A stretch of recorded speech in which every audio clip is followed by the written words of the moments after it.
Өткен жұмғада балалар тәрбиесі турында вағаз сөйленген еді. Рахмет, көп кіші яратып қалды. Көбіміздің балаларыбыз бар, ынықларыбыз бар, достарыбыздың балалары бар.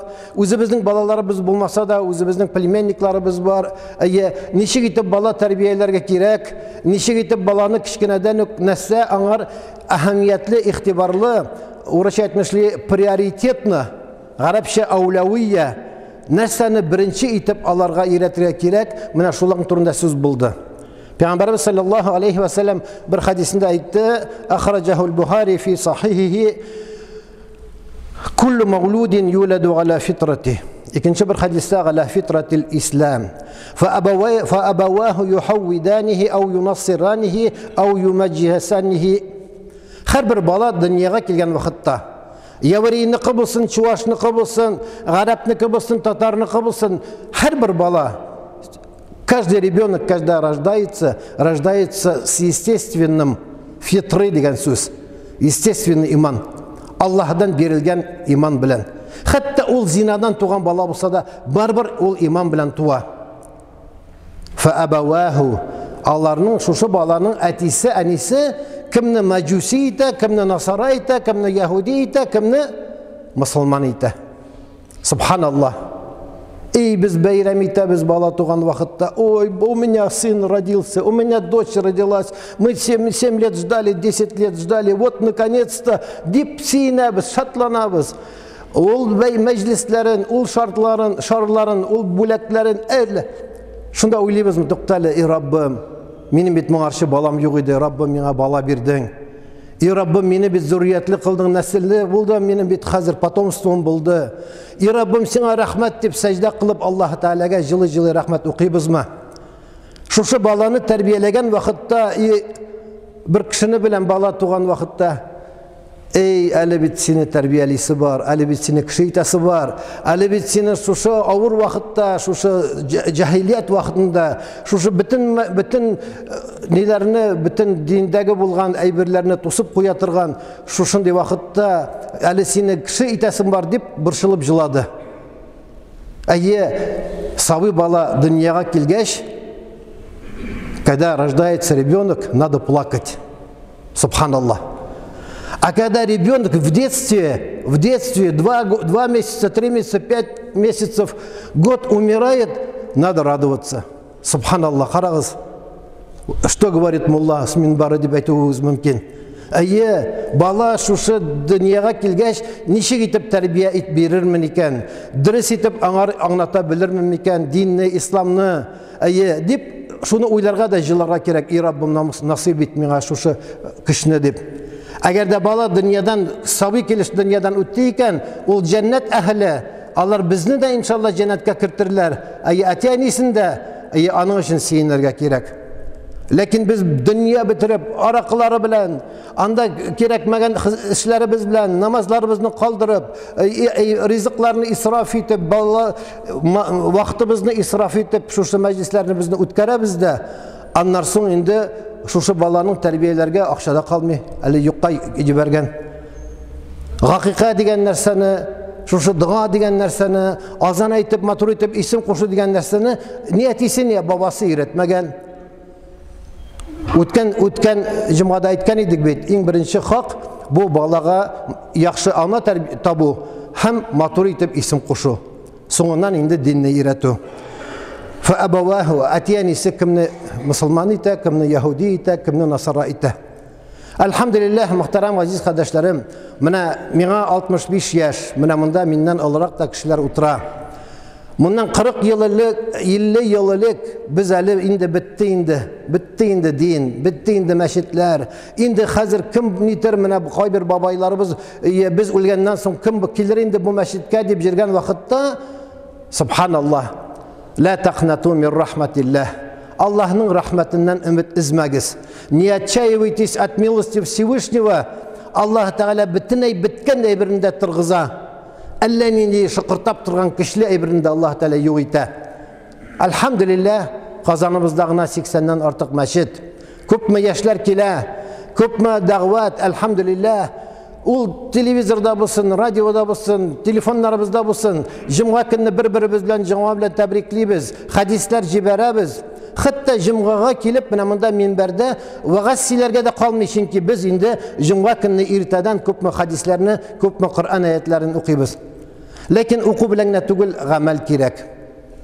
Ишетү белән генә түгел, аны тотырга кирәк. Шуның өчен, мөхтәрәм газиз кардәшләр, тагы да калмасын дигән ният белән Лукман Хакимның әйткән вагазын сезгә исегезгә төшермәкче булам. Сез аны беләсез. Әмма ләкин карагыз, Лукман Хаким пәйгамбәр түгел. Муса алейхиссалам, Иса алейхиссалам, Ибрахим алейхиссалам, Исхак һәм башка пәйгамбәрләр Коръәндә зикр ителгән. Һәм шушы пәйгамбәрләр арасында Аллаһ субхана ва тааля пәйгамбәр булмаган затны Коръәндә зикр ителгән. Лукман пәйгамбәр түгел. Нинди зур шатлык Коръәндә, Коръән хатлык Коръәндә аның исеме булса. Нигә? Чөнки ул хаким иде. Хаким нәрсә дигән сүз? Хаким хикмәт. Хикмәт мудрость. Бар гыйлем, бар тәҗрибә. Есть наука, знание, есть опыт. Бар гыйлем, бар тәҗрибә, бар, ләкин хикмәт ул мудрость. Әгәр дә шушы гыйлем дә булып, тәҗрибә дә булып, әгәр дә хикмәт булмаса, кеше әллә кая җиракка китә алмый. Хикмәт кирәк, мудрость кирәк. Рабби хабли хукман ва алхиqni bis-салихин. И Раббим миңа хикмәт бит, һәм изге бәндәләр белән мине булдырсаң иде дигән дуа бар Коръәндә. Хикмәт кирәк. Шушы Лукман Хаким ул хикмәтле зат булды. Һәм дә шушы үзенең баласына өйрәткән вакытта, нәрсәне өйрәтә? Баласына өйрәткән вакытта иң беренче баласына нәрсә ди? Я bunayya la tushrik billah. Bunayya дигән сүз менә монда утыра бер кичкенә генә малай, аңар 4-5 яшь. Bunayya дигән сүз шушы 5 белән 10 яшь арасы. Я bunayya инде генә менә аңлый башлаган, инде генә акны караны, уңны соңны айыра башлаган баласына әйтә. La ya bunayya. Уйнама дип әйтми. Тиген ашама, тигеләй дип әйтми. Уң кулың белән тот яки сул кул белән тотма дип әйтми. Нәрсә ди? Ла тушрик биллах. Аллаһ Тааляга ширк катма. Не делай Всевышнего сотоварища.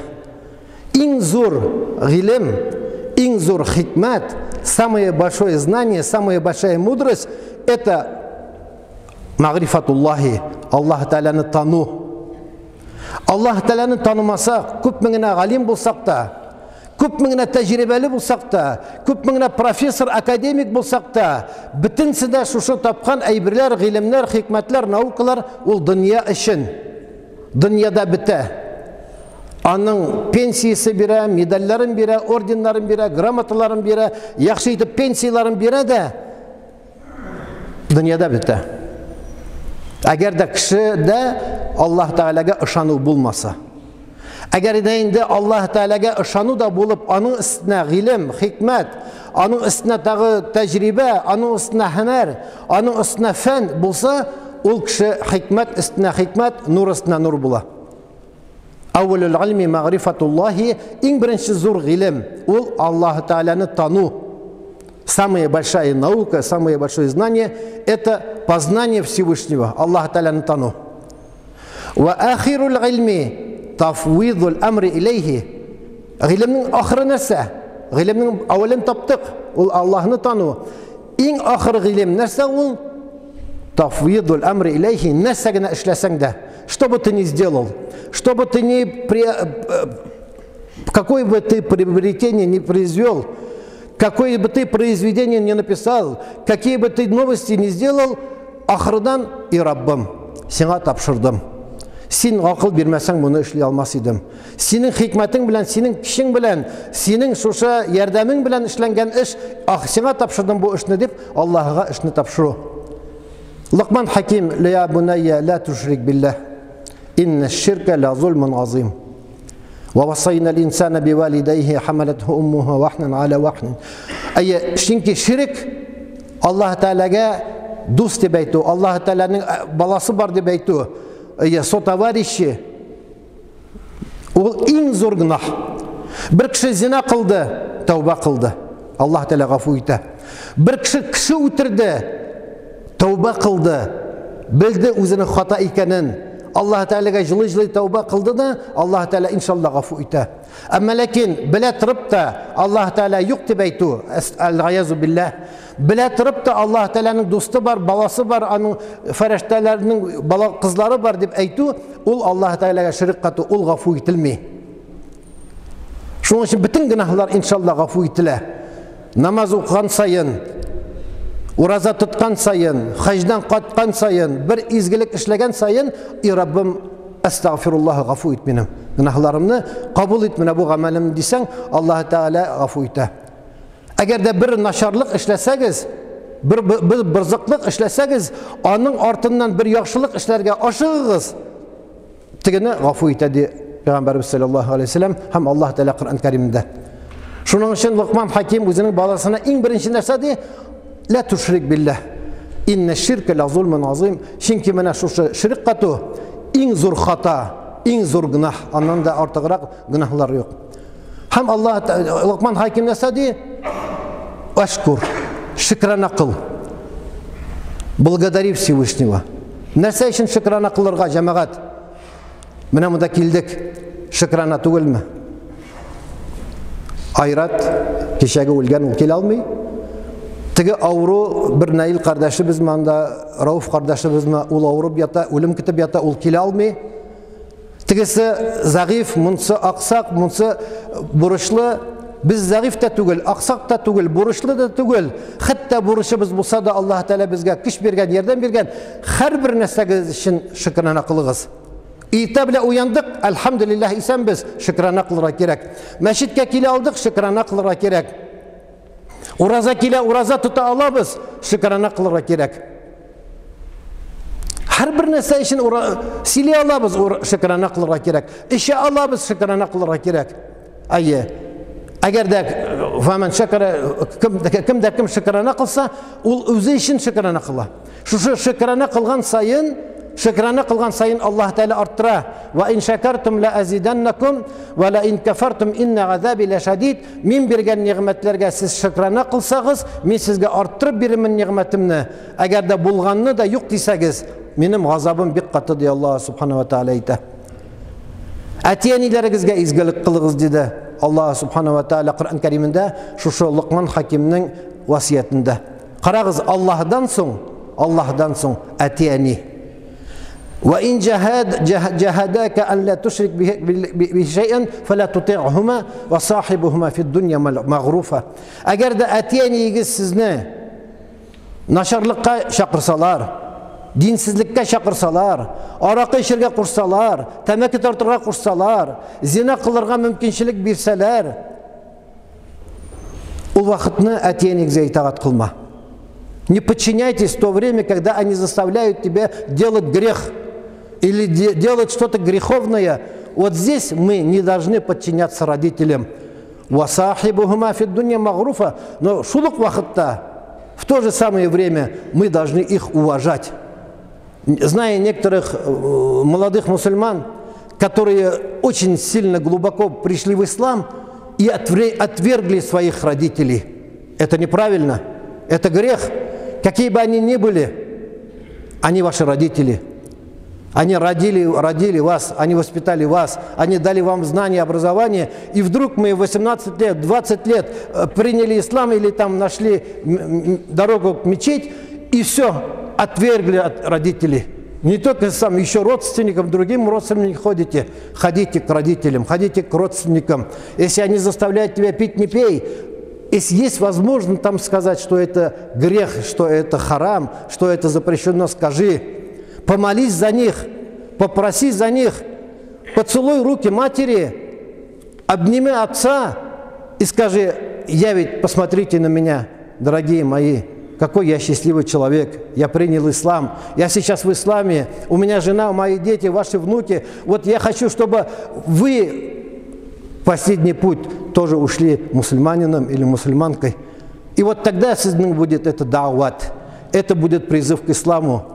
Особенно своих родителей, muhtaram aziz kardeşler.